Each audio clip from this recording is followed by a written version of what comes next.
Have you heard of DEXA scans for your bone density and osteoclasts and osteoblasts?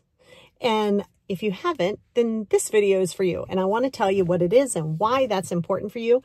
First and foremost, we are out in beautiful weather, so it's a little bright, so I might go on and off here.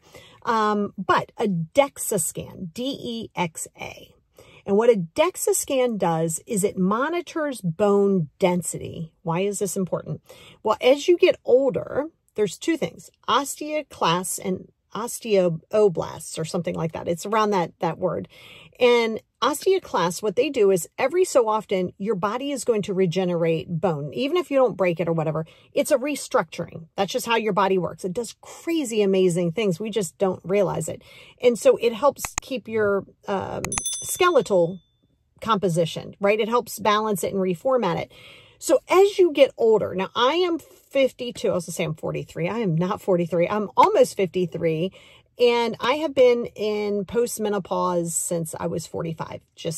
I'm happy to have gone through it early, really am. But yes, and so as you hit menopause, and by the way, you want to get this bone density scan, you can get it early in your age. It's nice to see how your bone structures are, seeing if you're at risk for osteoporosis.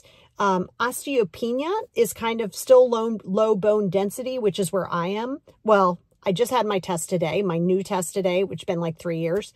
So I don't know what it's going to come back as. But yes, and I want to show you too, this is the machine. See this machine right here? It's not, there's no need to fear it. It's not claustrophobic, as you can tell here. It's just a little thing and it just kind of goes over you and it stops, goes over you and stops, goes over to about your hips. And then, and your legs are kind of up on this thing like this. I was going to show you the process, but they're not allowed to do that. So like your legs are up like this. And so they do that and then they straighten out your leg and they do each leg by themselves.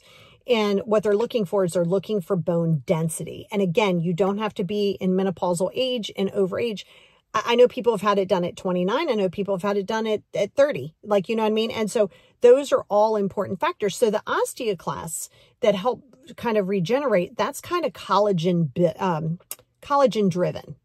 No, I'm sorry. Osteoblasts are collagen driven. And as you go through menopause, you lose collagen.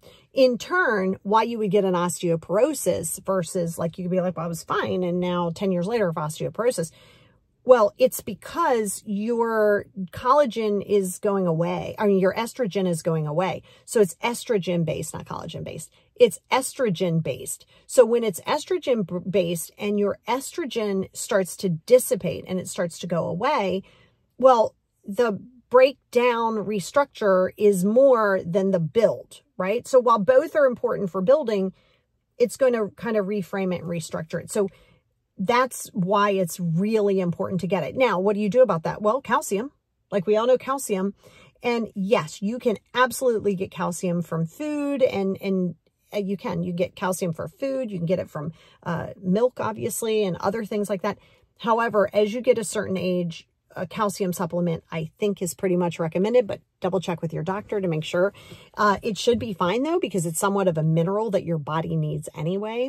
So you would incorporate that in. But the reason that that's important is, and you might see that, like as people get older and they fall, they're more prone to breaking a bone, and they're more prone to that because of the bone density it's not as thick. So think of like the bone density, like you would kind of want it like this to where like the inside is all good. Well, as it starts to deteriorate, that starts to become more and more and more. So like an osteoporosis will kind of look like this. Osteopenia kind of looks like this. And again, kind of very, very normal and stuff to expect on this aging journey. I know, another amazing thing to add in the box of your little aging journey, but it is, very valuable for you to get this done. And it's a DEXA scan, D-E-X-A. Your doctor can recommend it. It's typically covered through insurance, but double check because it may not be for you. And it's very, very, like I said, helpful. And there is another one that I was kind of hoping I'd get today, but I didn't, is like a body composition one where it goes through and it tells you about how much muscle mass you have, how much like fat compositions you have. It's kind of just good to know because then you know it. So there is a composition test that I think I did in the past, like 3 years ago, and it was actually really cool. Kind of like, oh gosh, you know what I mean? But when you see how much your bones weigh a lot. Your bones weigh a lot.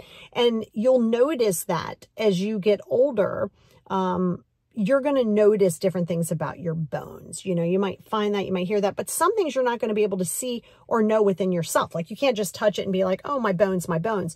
So talk to your doctor about a DEXA scan. Be mindful of how things are regenerated. I'm not saying you have to go take a biology class, but it is kind of good to know, like, you know, it's hard to believe, like your bone is always sorted. There's living parts of your bone. The structure part is just not living, but there's little parts. It's like, okay, let's change this. Okay, let's do this. And this one's like, okay, I'll fill this up. Well, when this one becomes louder than this one, that's when it starts to go away. So if you've had a DEXA scan, drop it down in the comments. Like let other people know what your results were if you feel inclined.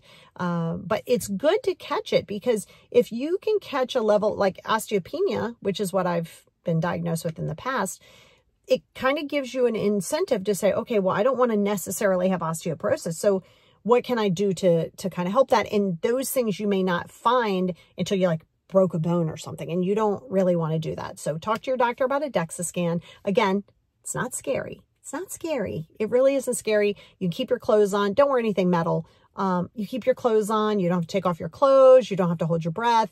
It is a seamless process, but one that will be more valuable than you even think it will.